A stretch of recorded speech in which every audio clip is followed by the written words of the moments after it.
Olá, crianças! Tudo bem com vocês? Vocês já me conhecem? Eu sou a professora Inara e hoje nós teremos aula de História.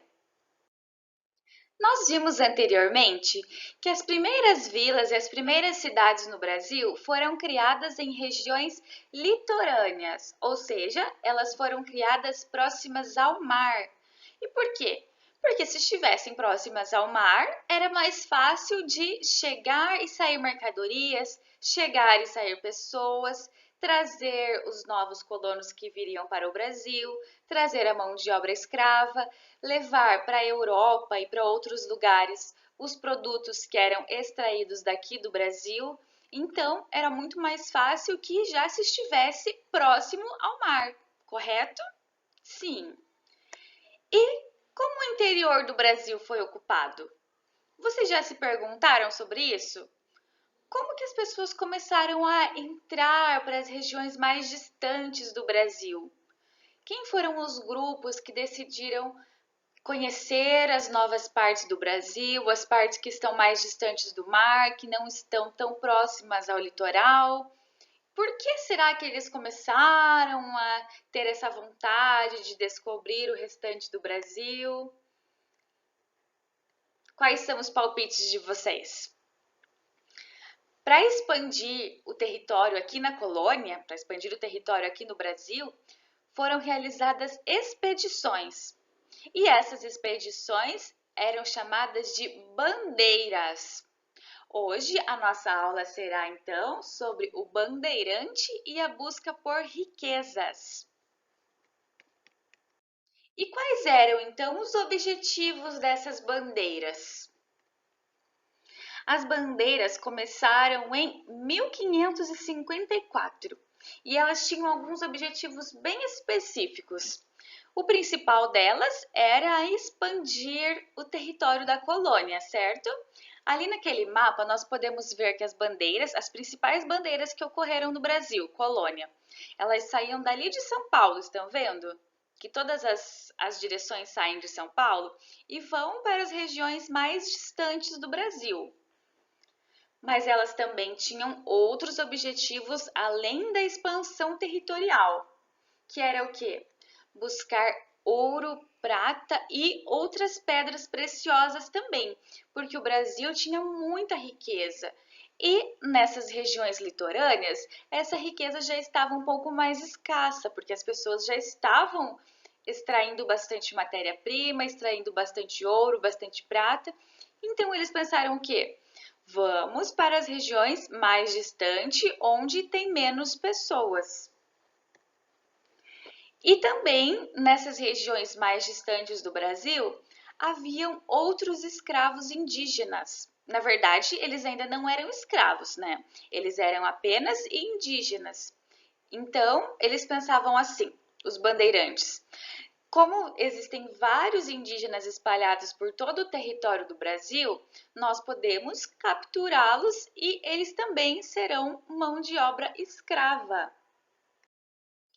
E quem será que eram esses bandeirantes que nós estamos falando até agora? Eles eram os colonos paulistas.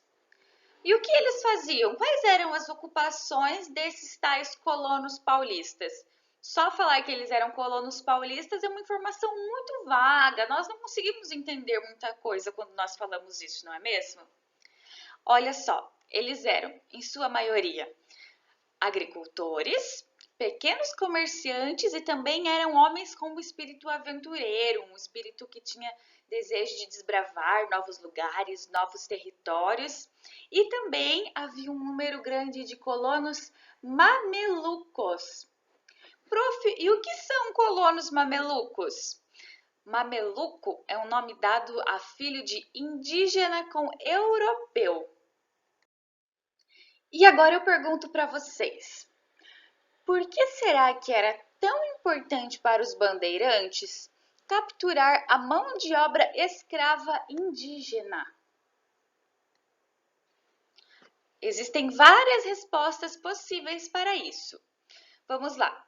Eles capturavam a mão de obra indígena para trabalhar nas lavouras dos colonos, Os indígenas também poderiam trabalhar em serviços domésticos, como escravos, porém, um escravo que ficaria dentro de casa, fazendo os afazeres da casa. Os indígenas também poderiam ir para as próprias expedições. Mas por que eles poderiam ir para as próprias expedições futuramente, depois, né, junto com os colonos? Porque os indígenas já tinham conhecimento sobre o território, os indígenas conheciam também sobre os animais, os indígenas conheciam também sobre as plantas que são comestíveis, as plantas que são venenosas. Porque pensem bem, pessoal, isso em 1550, 1560.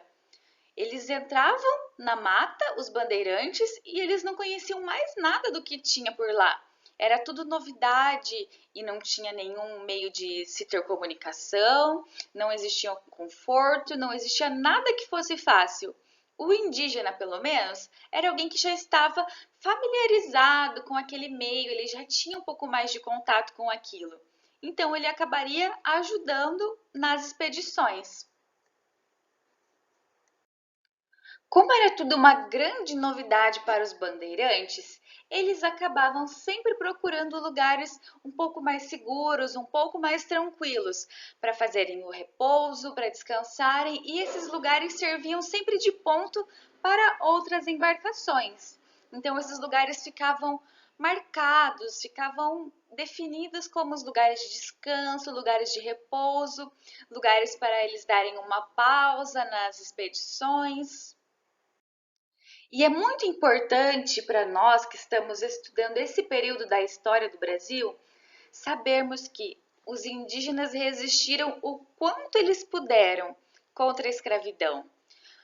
Porém, os bandeirantes possuíam armamentos muito mais potentes. Os indígenas possuíam o quê?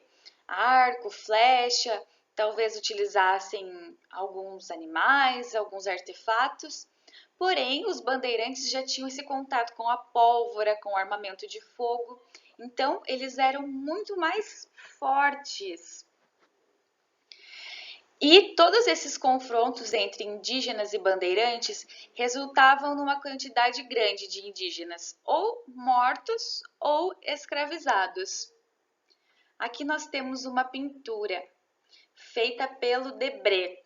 Ela se chama Mamelucos Conduzindo Prisioneiros Indígenas. Vejam só que imagem mais triste, pessoal. Nós temos ali uma mãe indígena com seus filhozinhos, temos um pai, uma criança que ele está carregando no colo e os mamelucos armados, com suas vestimentas, levando eles amarrados como escravos. E quais foram as consequências das bandeiras, então? O que elas trouxeram para nós? As bandeiras duraram aproximadamente 200 anos e elas trouxeram a descoberta de minas de ouro, elas trouxeram também uma expansão territorial e o surgimento de novas cidades. Primeiro começava o surgimento das vilas e depois essas vilas se transformavam em cidades. E também, infelizmente, trouxe a escravização e a morte de milhares de indígenas aqui do nosso território. Bom, pessoal, eu espero que vocês tenham gostado da nossa aula de hoje. Se vocês tiverem alguma dúvida, alguma sugestão, quiserem conversar sobre o assunto comigo, eu estou à disposição todas as tardes pelos chats ou nas segundas-feiras pelo Zoom, para os alunos do terceiro ano B. Beijinhos, tchau, tchau, até a próxima!